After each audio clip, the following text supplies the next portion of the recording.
স্বাগতম ভূত আড্ডা পরিবারের সকল সদস্যকে।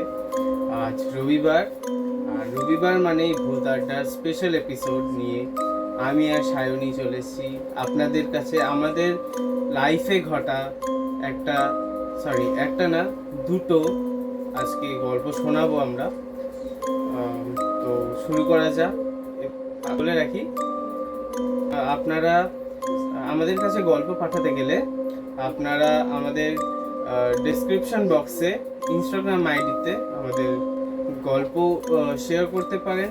আপনাদের জীবনে ঘটা বা কারোর সাথে ঘটা যে কোনো একটা সত্যি ভৌতিক ঘটনা আপনারা আমাদের সেন্ড করতে পারেন। কোনো এক শনি বা রবিবারের স্পেশাল এপিসোডে আমরা আপনাদের সেই গল্প আমরা আমাদের মতো করে আপনাদের সামনে তুলে ধরবো। বেশি কথা না বাড়িয়ে আজকের গল্প শুরু করা যাক। তো আজকের এই স্পেশাল এপিসোডে গল্প শুরু করছে সায়নী। তো সায়নী হচ্ছে ওর লাইফে ঘটা একটা সত্যি গল্প আপনাদের আজকে বলবে। তো সায়নী শুরু করো। এটা আমার সঙ্গে ঘটেছে আমার ফ্যামিলির সঙ্গে। আমি আজকে সেটাই তোমাদের সামনে তুলে ধরতে চাই। অনেকে হয়তো চিনবে, আমি জায়গাটা পুরোপুরি বলছি না। এটা ফ্যামিলির সঙ্গে হয়েছিল, আমার সঙ্গে না। তো আসলে আমি জায়গাটাকে বলছি ডাক্তার বাগান। হয়তো যারা আর কি গড়ফা মন্ডলপাড়ার দিকে থাকে তারা ডাক্তার বাগান জায়গাটা চিনবে। ওটা একটা জায়গা, ওখানে একজনের বাড়ি ছিল। আমরা যখন আমাদের গড়ফা থেকে ওখানটা আমাদের বাড়ি আমরা মানে বিক্রি করা হয়, তখন আমরা ডাক্তার বাগানের বাড়িতে যাই। তো ওটা একটা বানানোই বাড়ি ছিল। তো ওখানটা যখন ওদের পছন্দ হয়, কারণ আমাদের ফ্যামিলিটা অনেক বড় ছিল, তো সেই হিসাবে আমাদের বাড়ি কিনতে হবে। তো আমরা যখন এরকম বড় তিনতলা বাড়ি পাই, তো তখন আমাদের মনে হয় যে এটাই ঠিক একদম আমাদের জন্য। আমি তখন অনেক ছোট কি তখন হয়তো আমি হইনি, তার কিছুদিন পর আমি হয়েছি। আমি তখন হইনি এবারে, কারণ আমি মায়ের থেকে শুনেছি যে তারপরে ব্যাপারটা। হ্যাঁ, তো এবারে আমার হয় না 3 দিন থাকতে হয়, 3 রাত্রি না কটা রাত্রি থাকতে হয়। তো হয় 3টে রাত্রি থাকতে হয়, এরকম কোনো একটা ব্যাপার আছে যে 3টে রাত থাকতে হয়। 3 রাত থাকতে হয়, তো সেরকমই ছিল, 3 রাত থাকতে হবে। পাকা বাড়ি রাখতে নেই। তো গৃহপ্রবেশের আগে মনে হয় 3 দিন থাকতে হবে, 4 দিন এরকম কোনো ব্যাপার আছে। তো আমার বাবা কিন্তু ছিলেন ওখানে বেশ 3 রাত্রি ছিল। ওখানটা বাদুড়ে ভর্তিছিলেন, পুরো বাদুড় ছিল পুরো। মানে ঘরটার মধ্যেই বাদুড় এরকম বাসা করেছিল। জায়গাটা মানে এতটা মানে অনেকদিন হয়ে গেছিল, ওটা বানিয়ে রাখা হয়েছিল। এবার যেহেতু কেউ থাকতো না, সেই জন্য বাদুড় হয়ে গেছিল যখন বাবা গেছিল। তো আমার বাবা কখনো কিন্তু বাবাকে ওখানে মা জিজ্ঞেস করে যে তুমি কখনো কিছু দেখেছো কিনা, বা তুমি 3 রাত্রি একা ছিলে। আমার বাবা কিন্তু কিছুই বলে না। আমার বাবা বলে আমার কিছু হয়নি, আমি কিছু বুঝতে পারিনি না, আমার সঙ্গে কিছু হয়েছে এরকম। তো বাড়ির 3 তলা ছিল। এবারে থাকতো হলো আমার কাকা, আমার ঠাকুমা, মা, বাবা, জেঠু, জেম্মা, যেরকম হয় ওরকম ছিল। মানে তোদের জয়েন্ট ফ্যামিলিতেই এই বাড়িটা তখন। হ্যাঁ, তো এবারে যখন ঢুকি ওখানে, তো তখন আশেপাশের লোকেরা সবাই বলেছিল যে তোমরা এসেছো বলে আমরা এখানে ঢুকতে পারছি, এই রাস্তা থেকে যেতে পারছি, না হলে এখানটা থেকে পাশ থেকে গেলে গাটা একদম ছমছম করে। তখন মা আমরা পারতেই না যে কেন বলছে কি বলছে এইসব। আমার মা আগে একটু ভয় পেত, এইসব বলতে মা ঘাটায়নি কোনো না। পরিবারে তখন আমরা ঢুকি, তো এইসব জানতে পারে সবাই। তো একদিন এরকম কি হয়, আমাদের মানে একদিন এটা বেশ রেগুলারলি হতো, আমরা আওয়াজ পেত বাড়ির লোকে যে ছাদে একটা টিন দেওয়া ছিল। টিন একদম উপরের ছাদে টিন থাকে, অনেকে টালি দেওয়া থাকে কারণ থাকে তো কেন বলে ট্যাঙ্কটা থাকে, তাই জন্য জল ঠান্ডা, সেই জন্য অনেক এরকম করে রাখে। ট্যাঙ্কটা কোথায় ছিল? উপরে ছাদের ট্যাঙ্ক থাকতো। তারপরে কি হয়েছিল যে ইট ছুঁড়ে মারতো, কেউ আওয়াজ আসতো যে ইট ছুঁড়ে মারছে না ট্যাঙ্কের। এবার টিনটা প্রচুর জলটা ঠান্ডা রাখার জন্য লাগিয়ে রাখে। তো বাইরে থেকে ছুড়লে যেরকম টিনে আওয়াজ আসে, টিনের উপরটায় গিয়ে পড়ছে ঢিলটা, এরকম আওয়াজ আসছে। আর মাঝে মাঝে আওয়াজ আসতো যে কেউ 3তলার ছাদের যে গ্রিলটা আছে, গ্রিলের যে আমরা যেরকম নকটা থাকে এরকম করে ঢুকিয়ে এরকম করে যে করি তারা দিদার করে, ওটাকে খট করে কে খুললো, তারপরে সিঁড়ি থেকে কেউ নামছে, মানে পুরো ওই যে একটা ভাইব যে নামছে কেউ, মানে গেট, সেটা ছাদের গেট গেটটা খুলে এই খুলছে, সিঁড়ি দিয়ে নামছে। তো এরকম আসতো। এবারে আমার মা যেহেতু খুব ভয় পেত, আমার মা সবসময় বলতো যে এটা কেউ আছে কেউ আছে। আর প্রথম কথা, সবার প্রথম তো ভাবা হতো যে ওপরে কোনো বাচ্চারা হয়তো নিচ থেকে শয়তানি করে ঢিল ছুটছে। যখনই সঙ্গে সঙ্গে ওপরে যাওয়া হতো তখন কোনো কেউ থাকতো না আশেপাশে, এরকম কেউ করছে বা এরকম হচ্ছে। আমার মা বেশ ভয় পেত, মানে অন্ধকার করে ঘর রাখা যেত না। আচ্ছা মানে আচ্ছা। অন্ধকার, মানে আমার ঠাম্মি খুব সাহসী, সে অন্ধকার করে ঘর রাখতে পারতো না। মানে ঘর, মানে ঘরের লাইট জ্বালিয়ে রাখতে হবে, অল টাইম লাইট জ্বালতে হবে। মানে সন্ধ্যে হলে, সকাল তো তখন হ্যাঁ। সব আলো আলো ঠিক আছে, কিন্তু বিকেল হলে 4-5টা বাজলেই, আর তখন যেহেতু পলিউশন কম, সব কম, তখন গরমও অনেক কম পড়তো, হ্যাঁ আর সন্ধ্যেও তাড়াতাড়ি হতো। হ্যাঁ। এবারে তো সেজন্য তাড়াতাড়ি সব লাইট জ্বালিয়ে দিতে হতো। আর ঠাকুর ঘর ছিল একদম ছাদে, আচ্ছা। ঠাকুর ঘরটা ছাদে ছিল। তো আমার ঠাম্মি যথারীতি ঠাকুর দিত ওখানে গিয়ে। একদিন কি হয় যে আমার ঠাম্মি সেই সবচেয়ে ভয় পেয়েছিলেন, যখন ঠাকুর দিতে যায় আমার ঠাম্মি পুরো বুঝতে পেরেছে যে কেউ আমার ঠাম্মিকে ঠেলে বাইরে দিয়ে, মানে বাইরে বের করে দিচ্ছে। মানে কি যে- সিঁড়ি থেকে না না মন্দির না, থেকে? মন্দিরটা থেকে, মানে ঠাকুর ঘরটা তো, মানে ঠাকুর ঘর থেকে বের করে দিয়েছে। ছাড়া ঠাকুর ঘর ছিল একদম, হ্যাঁ। ওটার জন্য অনেকে থেকে হ্যাঁ থাকে হ্যাঁ ছায়া ঠাকুর ঘরে রাখে। তো আমাদের যেরকম ছায়া হ্যাঁ। ঠাকুর ঘর, ওরকম ছায়া ঠাকুর ঘর ছিল। পুরো বোঝা গেছে, আমার ঠাম্মি পুরো বুঝতে পেরেছে যে ঠাম্মি একটু ধাক্কা মেরে বাইরে বাইরে পাঠিয়ে দিচ্ছে। ওখানটা থাকতে দেবে না, পুজো করতে দেবে, কোনো কিছু করতে দেবে না। তো সেই আমার ঠাম্মি খুব ভয় পায়, কিন্তু ঠাম্মি ওখানে কিছু বলতো না। ওরকম ঠাম্মি কি হতো না, সন্ধ্যাবেলা করে না, সন্ধ্যা 4-5টা আসলে বাইরে একটা মুদিখানা দোকান থাকতো, ওখানে গল্প করতে চলে যেত। আচ্ছা, একটা কথা জিজ্ঞাসা হ্যাঁ, করার, বল। যে এই যে মানে ঘটনাগুলো ঘটছে, ওটা কি নতুন বাড়িতে যাওয়ার পর না আগে? নতুন মানে কোন নতুন বাড়ির কথা? মানে তুই যেটা, মানে তোরা যে বাড়িটা শিফট হয়েছিলি হ্যাঁ, ডাক্তার বাগান, হ্যাঁ, ওই বাড়িটাতেই কি এগুলো হ্যাঁ, হচ্ছে? হ্যাঁ, একদম একদম আচ্ছা, একদম। ওই বাড়িটাতেই হ্যাঁ, হচ্ছিল। হ্যাঁ, হ্যাঁ, একদম একদম আচ্ছা। ওখানেই হচ্ছিল। এবারে খুব আমার ঠাম্মি বেরিয়ে যেত, বাবা কাকা কেউ থাকতো না। হুম। আর নিচে আমার, মানে ওপরে থাকতাম ঠাম্মিরা, আমরা নিচে থাকতো জেম্মারা, মানে এরকম ছিল। আচ্ছা, আচ্ছা। নিচে ঠুটে ঠুটে ওপরে আমরা। এবারে তো ওপরের তলা পুরো ফাঁকা, মানে বুঝলি একদম একদম উপরে, হ্যাঁ, দোতলা তো একদম ফাঁকা। সেখানে যেখানে আমরা থাকি 3তলাটা ছাদ। আর তো এবারে দোতলাটা যেহেতু ফাঁকা থাকতো, এবারে মা খুব ভয় পেত। অস্বাভাবিক ব্যাপার হ্যাঁ। হয়, বাবা আমার মা তখন ছোট, মা তখন হয়তো হার্ডলি মানে সদ্য সদ্য বিয়ে হয়েছে আর 22 কি। বছর, 21-22 বছর বয়স হবে আমার সদ্য মার। সদ্য সবে হয়তো বিয়ে হ্যাঁ, হয়েছে এরকম। এবারে তার কিছুদিন মাথাতেই আমি হয়ে যাই। তো তখন আমার মা অনেকটা ভয় কম পায়, কারণ একটা বাচ্চা তার হ্যাঁ, সঙ্গে হ্যাঁ। আছে, একটা সঙ্গী থাকতে, সে ছোট হোক বা বড় হোক, ভয় কম লাগে, কারণ তার সঙ্গে দিন কেটে যায়। তো ওরকম করে আমার অনেকটা ভয় কমে, কিন্তু ভয় কমে বটে, কিন্তু ওই যে ঢিল ছোড়ার আওয়াজ ওপরে, মানে বোঝা যাচ্ছে যে কেউ ঢিল ছুটছে, কেউ ইট মারছে, আওয়াজ হচ্ছে গম গম গম গম করে, তাদের মধ্যে আওয়াজ কেউ দৌড়াদৌড়ি করছে, এরকম আওয়াজ আসতো। কিন্তু এরকম কিছু হতোই না। মাঝে মাঝে এরকম আওয়াজ আসতো যে পাশে একজন থাকতেন, সেই লোকটা ওখানে থাকতেন না। তো কিছু একটা ঘটনা ছিল, সেই লোকটা ওখানে থাকতেন না, বাট বাড়িটা ছিল। তার কোনো একটা মহিলা ওখানে থাকতেন। তো হঠাৎ করে আওয়াজ আসতো যে ঝমঝম ঝমঝম করে সব থালা বাসন পড়ে গেল ঘরে। তো আমার মাকে দেখতে ঘরে সব কিছু ঠিক আছে, কিন্তু পাশের বাড়িকে জিজ্ঞেস করতো, পাশের বাড়িতে কি আপনাদের ভেঙে বা পড়ে গেছে বা কিছু হয়েছে, ভেঙে গেছে কিছু? তো ওরা বলতো না আমাদের তো সব ঠিক আছে, মানে আমাদের ঘরে আওয়াজটা হতো, আচ্ছা, আচ্ছা। কিন্তু আমরা বুঝতাম না, আমাদের তো বাইরে কোথাও হচ্ছে। এইবারে আমাদের ছাড়ার রিজন কোনোদিন ওখানে ভূত ছিল না, হয়তো ভূত থাকলেও আমি ওরম ব্যাপারটা জানি যে ভূত আসলে ছিল কি। হ্যাঁ, ছাড়ার রিজন অনেকটা ফ্যামিলির ব্যাপার ছিল ওখানটা ছাড়ার রিজন, কিন্তু মানে ওখানটা যা আমরা এক্সপিরিয়েন্স করেছি, যেটা যদি আমরা বলি যে গেট খুলে কেউ বেরোচ্ছে বা ওপরে আওয়াজ হচ্ছে বা রান্নাঘরে আওয়াজ হচ্ছে, পুরো ভয় হচ্ছে রান্নাঘরে কেউ রয়েছে, কেউ রান্না করছে, কেউ কোনো কাজ করছে।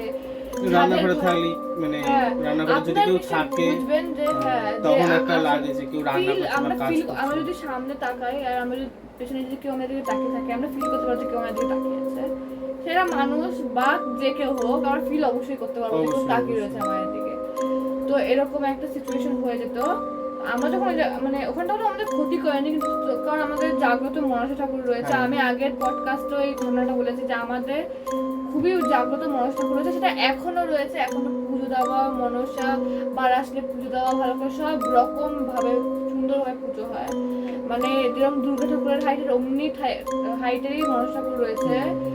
তো ওনার হয়তো সব যেখান থেকে আমরা কিছু এক্সপিরিয়েন্স করেছি, হয়তো ওনার জন্য সেই এক্সপিরিয়েন্সটা মানে মানুষ মারা যেতে হয়নি মানুষকে, মানে উনি হচ্ছে রক্ষা রক্ষা করছে অবশ্যই। এতটাই জাগ্রত ছিল যে অবশ্যই রক্ষা করেছে। এবার যখন ওখান থেকে আমরা ছেড়ে দিই, হঠাৎ করে একদিন ওখানটা একজন থাকতেন জয়ের মা, এরকম আমার মা এখন বলবে জয়ের মা। তো আমার মাকে বলেছে তোমরা বাবা চলে গেলে আবার ওই এক ছমছমের ব্যাপার এই সেই। তো আমার মা জিজ্ঞেস করে কেন গো, কি হয়েছে ওখানে? তখন আসল ঘটনাটা জানতে পারলাম যে কেন এইসব হতো। তখন আমি ভাবলাম খুব স্বাভাবিক ব্যাপার এগুলো হওয়া। তো ওখানে একটা মহিলা থাকতেন যিনি ব্যাংকে চাকরি করতেন। তার বরের নিজস্ব অনেক টাকা পয়সা, কিন্তু হয় না যে সে নিজে কাজ করছে নিজে কিছু করবে। তো সে শখ করে ওই দোতলা বাড়ি মানে 3 তলা বাড়িটা বানান। তো যেদিনকে গৃহপ্রবেশ হবে তার আগের দিন যেহেতু সব কাজের জিনিস কিনতে হয়, কিনে আনতে হয়, ফল বল অনেক কাজকর্মের জিনিস আনতে হয়। তো সেটাই উনি আনতে গেছিলেন। এবারে যখন এনে উনি বাড়ি আসছেন তখন উনি অটো করে আসছিলেন। তো অটোটা উল্টে পুরো উনি স্পট ডেড হয়ে যান, তো উনি মারা যান পুরো। মানে গৃহপ্রবেশের আগের রাত্রে ওনার শখের বাড়ি, ওই যে উনি শখ করে আর্ট করে দরজা করেছেন, শখ করে ওপরেই উনি করেছেন একটা শখের জিনিস যেটা সে ভোগ করতে পারেনি, কিন্তু মানে তার খুব আশা ছিল যে সে তার নিজের বাড়িতে যাবে, কিন্তু সে সেটা যেতে পারেনি। তার ইচ্ছাটা অপূর্ণ রয়ে গেছে। সেই অপূর্ণ ইচ্ছাতে সে অতৃপ্তভাবে সেই বাড়িটার মধ্যে বাস করছিল এবং সে চাইতো না হয়তো যে ওখানে কেউ থাকুক, যে ওটা তার নিজের বাড়ি, উনি সেটাই মনে করছেন। তো এটা খুব অস্বাভাবিক ছিল। মানে আমরা তো জানতামই না যে এইসব ব্যাপার রয়েছে ওইখানটা। আমরা তো খুব নর্মাল ভাবে সবাই থাকা হচ্ছিল, বুঝতাম অনেক কিছুই, কিন্তু হয় না বাড়ি থেকে ওকে বলতে চাইতো না। হয়তো মা একা থাকছে, কখনো হয়তো কেউ একা থাকছে, কখনো তো ওগুলো ভয় লাগবে। এবং ততদিন তো ওরকম কোনো ব্যাপার ছিল না যে ছেড়ে দিতে হবে, করতে হবে। তো না, তারপরে যখন জানতে পারলাম তখন তো খুবই অবাক লাগলো। অবাকের থেকে আমাদের বোঝা গেল যে কেন ওগুলো হতো, কারণ খুব স্বাভাবিক ব্যাপার। এটা যদি আমিও হই, আমি তো এখন কিছু ভাবে মানুষের কোনো কখন কার কি হয় সেটা বলা যায় না। আমি যদি এই আজ রয়েছে কাল যদি কিছু হয়ে যায়, তো কখনো আমি কিছু আমার যে বয়স এই বয়সে আমি কিছু ত্যাগ করতে পারবো না। আমাকে এখানে থাকতে লোকে ফিল করতে পারবে যে আছি, সেটা ও হোক বা আমি হই বা আমাদের বয়সে যে কেউ হোক, বা যার মরার বয়স হয়নি, যে অপঘাতে যার মৃত্যু হয়। অবশ্যই তারা হচ্ছে মানে চট করে মায়াটা কাটাতে পারে না। ওরা অতৃপ্তভাবে ঘুরতে থাকে আমাদের মধ্যেই। অনেকে ফিল করতে পারে, অনেকে ফিল করতে পারে না। তো একটা মানে সায়নী, এটা অ্যাকচুয়ালি সায়নীর অভিজ্ঞতা না, এটা হচ্ছে ওর মায়ের অভিজ্ঞতা। যখন ও হচ্ছে সদ্য জন্ম নিয়েছে কি তার ওর জন্মের আগের ব্যাপার এটা। তো এটা মানে খুবই অলৌকিক আর একটা মানে কি বলবো, খুব খারাপ লাগছে এই মহিলা যে একটা শখ, যে সে তার শখটাকে পূরণ করতে পারলো না, উনি তার আগেই জীবন ত্যাগ করলেন। তো সত্যি মানে একটা ভয় আর একটা মানে খারাপ লাগা মিলে একটা খুব দারুণ গল্প, খুব একটা মানে সুন্দর ঘটনা আজকে সায়নী বলল আপনাদেরকে আমাদের ভূত আড্ডার পেজে। তো আমি এবার আমার গল্পটা বলি। তো নীলাঞ্জনের গল্প শুরু করা যায়। হ্যাঁ, তো এই গল্পটা সায়নী যেহেতু ওর মায়ের একটা স্মৃতি বললো, যে ওর মায়ের জীবনে ঘটা এরকম একটা স্মৃতি। তো আমিও হচ্ছে তেমনই আমার মামার জীবনে ঘটা একটা কি বলবো হাড় কাঁপানো একটা ভূতের গল্প। ভূতের সত্যি ঘটনা, গল্প বলা চলে না, সেটা ঘটনা, সেটা আমি বলছি। তা করছে আমার ঘটনা। আমার মামা হচ্ছে তখন ছোট, ঠিক আছে, আমার মামা তখন ছোট, মানে কিরকম বলবো, আমার থেকেও ছোট, আচ্ছা।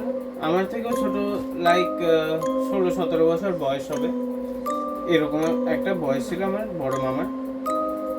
তো বড় মামা তখন হচ্ছে আমার, বর্তমানে আমার মায়ের কাকা আর বাবা আছে।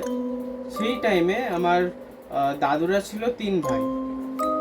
বড়দাদু মানে আমার নিজের যে দাদু, ছোট দাদু যে হচ্ছে আমার মানে মায়ের কাকা হয়, সে কাকা দাদু, আর একজন ছিল মেজ দাদু, তিনি এখন নেই, মারা গেছেন। হ্যাঁ তিনি মারা গেছেন। ওনার হচ্ছে একটা রোগ ছিল, সেই রোগটা ওই যে ওনার হচ্ছে একটা রোগ ছিল যেটাকে আমরা মির্গি বলে জানি, হ্যাঁ মির্গি, মির্গি রোগ। হ্যাঁ মির্গি। তো উনি মারা যান অনেক আগে। তো সেই ঘটনাটাই বলছি যে কি হয়েছিল সেদিন আমার বড় মামার সাথে। তো সময়টা ছিল এরকমই, গরম কি শরৎ এরকম হবে লাইক সামথিং। তো আমার মানে আমার যে আগে মামার বাড়ি ছিল ওইখান থেকে আমার যে ছোটদাদুর বাড়ি ওটা অনেকটা দূর ডিস্টেন্সে ছিল। তো ওখান মানে রেল লাইন ছিল, রেল লাইন ক্রস করে আমার ওই ছোটদাদুর বাড়ি যেতে হতো। তো ওই জায়গাটায় না, মানে যে রেল লাইনের জায়গাটা আছে ওটা হচ্ছে একটা ক্রসিং এরিয়া। ওখানটায় বহু মানুষ গলা মানে কাটা পড়েছে। তো এই ক্রসিংটা না, আমার মামা, আমার মেজ দাদু আর হচ্ছে আমার ছোট মামা তখন অনেকটাই ছোট, এই 10-11 বছর বয়স হবে, আর ছোট মামার হচ্ছে 16-17 এরকম হবে। ওকে, তো আমার মেজ দাদু, ছোট মামা আর বড় মামা যাচ্ছিল। তো আগেকার দিনের ব্যাপার, এবার না বড় মামা বলছে ভাই কাকা তোমরা দাঁড়াও, আমার না একটু নেচার্স কল বলি, তো নেচার্স কল এসছে। তো এবার মামা বললো যে তোমরা একটু দাঁড়াও, আমি হয়ে আসি। মানে ওখানে তো জঙ্গল, তখন এত মানে শৌচালয় যে এইগুলো আছে তখন ওসব ছিল না, পাবলিক টয়লেট এসব ছিল না। তো ওই জায়গাটা যেটা হচ্ছে যে ক্রসিংটা যেটা বললাম যে অনেক লোকে কাটা পড়েছে বা সুইসাইড করেছে, ওই জায়গাটায় মানে ওখানটাই আগে জঙ্গল ছিল, তখন অত রাস্তা ছিল না, জঙ্গল দিয়ে আসতো সকালবেলা মানুষের। তো ওই জায়গাটায় মামা হচ্ছে করছিল, মানে গেছিল এইখানটায়, যে নেচার্স কল যেটা বললাম করছিল। এবার ছোট দাদু আর আমার ছোট মামা হচ্ছে চলে এসেছিল, মানে ওনাকে বললাম যেহেতু ওনার শরীর ভালো ছিল না, তো উনি ছোট মামাকে নিয়ে চলে আসে বাড়িতে, মানে ছোট দাদুর বাড়ি যেটা এখন ওখানে। এবার আমার মামা না ওখানটায় বসেই আছে। তো মামা এরকম বসে এরকম কাজ করছে, আর দেখছি কি পাশে না একটা বড় কাঁঠাল গাছ। ওই কাঁঠাল গাছটা যে কতদিনের পুরনো দেখলেই ভয় লাগে, মানে ওটা স্টিল এখন আমিও দেখে এসেছি কাঁঠাল গাছটা। মামা দেখছে ওই কাঁঠাল গাছের ওপর থেকে একটা কেউ না ভাই আমার গায়ে কাটা দিচ্ছে, উল্টো হয়ে নামছে, উল্টো হয়ে হেঁটে হেঁটে নামছে। তাদের পা উল্টো থাকে, তারা শাকচুন্নি হয়।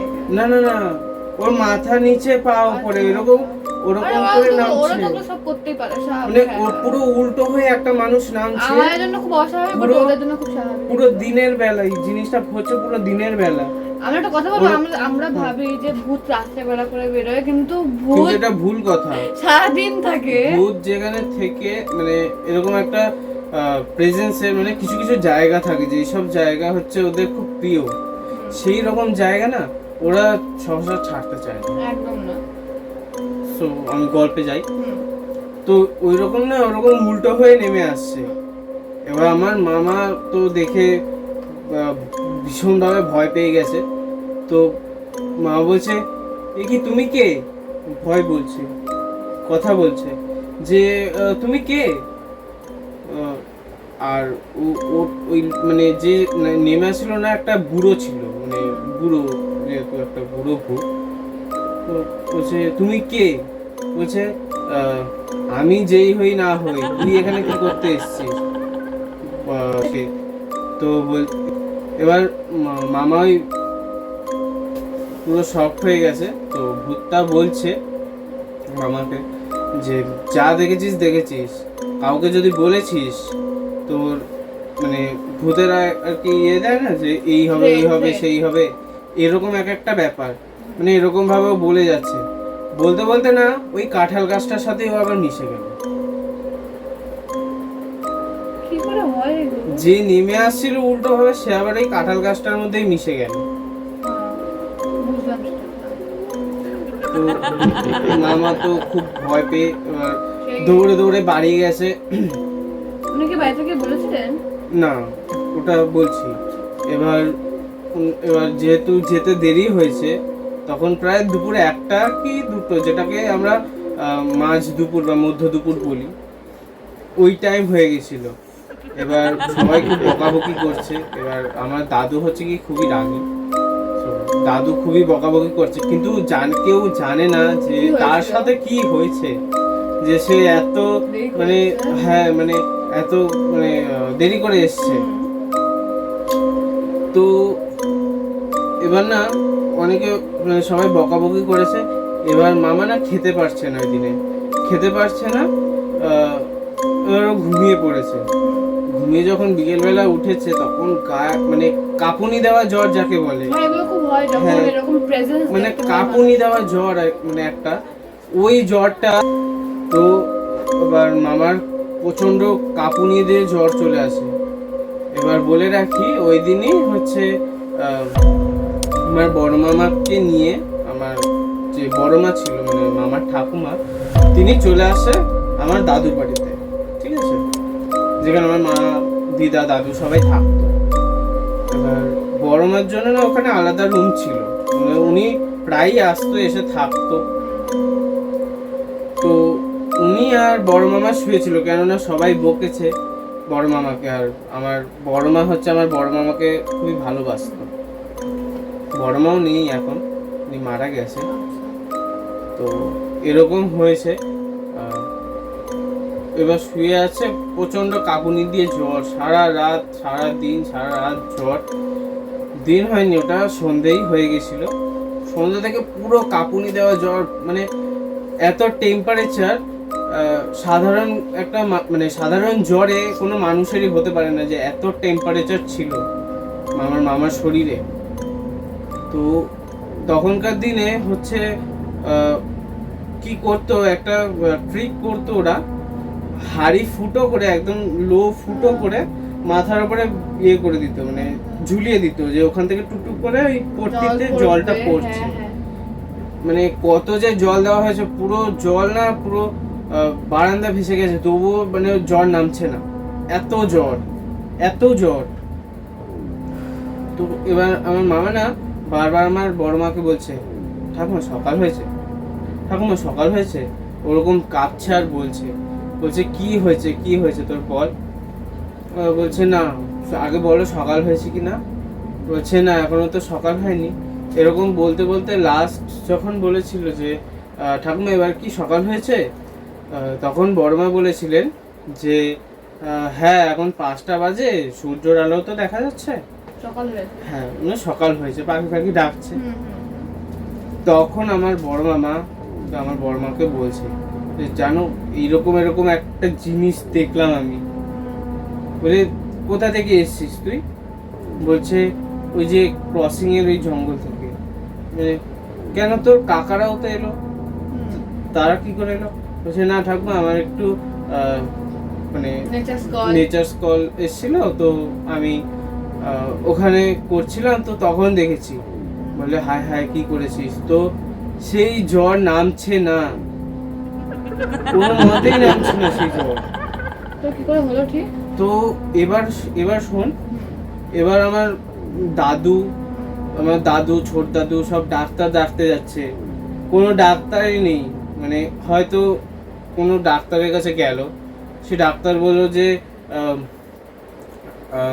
তিনি নেই, তিনি হচ্ছে ওখানেই নেই, মানে যেখানে থাকে ওখানে নেই, বা ডিউটি পড়ে গেছে, কোনো হসপিটালে ডাক এসছে ওনার, যেরকম হয় কোনো ডাক্তার নেই, মানে এত বাধা দিচ্ছে, ঠিক আছে, মানে সেই এনটিটিটা এবার হচ্ছে ডাক্তার দিয়ে হবে না, এই জিনিস তো খুবই ভয়ঙ্কর জিনিস। তো গেছে না কবিরাজের কাছে, গ্রামে এই জিনিসটা প্রচলন আছে যে ওঝা কবিরাজ, তো গেছে কবিরাজকে ডাকতে, বুঝলি, কবিরাজকে ডাকতে গেলে কবিরাজ দেখে কিনা খাচ্ছে, ওখানেও বাধা। কবিরাজ ফার্স্টে বলছে কি হয়েছে, বলছে না আমাদের ছেলের এরকম জ্বর হয়েছে, বলছে আমার কিন্তু মনে হচ্ছে না এটা জ্বর হয়েছে, কিন্তু এটা কিন্তু খুবই সিরিয়াস একটা ব্যাপার, খুবই সিরিয়াস একটা ব্যাপার, এটা কিন্তু জ্বর না, ওর কিছু একটা হয়েছে, কিছু একটা দেখেছে। উনি কিন্তু এমনিই বলে দিল যে ও হয়তো কিছু একটা দেখেছে, সেই জন্যই ওর জ্বরটা হয়েছে। এবার আমার ছোটদাদু যেহেতু তো অত কিছু জানে না যে কি কি হয়েছে, তিনি জানে যে জ্বর হয়েছে, ডাক্তার দেখে আনি, প্রচন্ড জ্বর। ওই কবিরাজ খাচ্ছিল, তখন খেতে বসেছিল, উনি তখনই এসে মানে কি বলবো কন্টিনিউয়াসলি 1 সপ্তাহ ধরে ওরকম ঝাড়ফুঁক করেছে আমার মামার ওপর, ঝাড়ফুঁক করে তারপরে গিয়ে ওই জ্বরটা নামিয়েছে, তারপরে অনেক কিছু করা হয়েছিল। তো খুবই একটা মানে খারাপ ব্যাপার এই জিনিসটা, যে দেখে নিল তার যে ভাগে কি আছে। তো একটা কথা বলে রাখি, ওই জায়গাটা এখনো অবধি মানে নেগেটিভ একটা জায়গা। হ্যাঁ, আমরা সবাই জানি যে ট্রেনে কাটা পড়া, এই যে রেল লাইন বলুন, স্কুল বলুন, হসপিটাল বলুন, এটা খুব প্রচলিত করা যে ওখানটা কিছু একটা আছে। যারা দেখেছে বাট যারা দেখেনি তারাও বলে কিছু একটা আছে। তো ট্রেন লাইনে তো অবশ্যই আছে, ওখানে এত হাজার হাজার লোকে সুসাইড করে, বিনা কিছু ভাবে অ্যাক্সিডেন্টে মারা যায়, কত কিছু ব্যাপার আছে ওইখানটা। কেউ ট্রেনে ঝুলতে ঝুলতে যাচ্ছে, ল্যাম্পপোস্ট ছিল, ধাক্কা খেলো, বাড়ি খেয়ে পড়ে গিয়ে মারা গেল স্পটে, কত ঘটনা ঘটে। তো ওখানে যদি না থাকে অবশ্যই থাকবেই। ট্রেন লাইন জিনিসটা না মানে খুব বাজে জিনিস, খুবই বাজে। তো এইরকম হয়েছিল। তো হ্যাঁ, যেটা বলে রাখা ভালো, ওই জায়গাটায় না মানে এখনো অনেকে যদি যায়, কেউ একা যায়, ওই জায়গাটা এখনো মানে প্রেজেন্স পায় ওকে। হ্যাঁ, কারণ এখনো তো সবকিছু সেম ভাবেই হয়ে চলছে, আগের ব্যাপার এখনো তো লোকে ওরকমই সেম ভাবে মারা যাচ্ছে, ওখানে তো থাকবেই। মানে এর সাথে বলে রাখি, আমার মামার বাড়ি যেহেতু ফুলিয়া, আপনারা জেনে থাকবেন ফুলিয়া, ওখানে না মানে কিছুদিন আগে এই করোনা রিলেটেড টাইমে, তো ওইখানটায় না এই যে দূরপাল্লার ট্রেনগুলো থাকতো, ওটা যেহেতু একটা লোকাল স্টেশন, তো ওখানটায় একটা দূরপাল্লার ট্রেন মানে দাঁড় করানো ছিল। তো ওটা পার্টস চুরি হচ্ছিল, তো অনেক সিকিউরিটি, অনেক লাইটস ফাইট এইসব ছিল।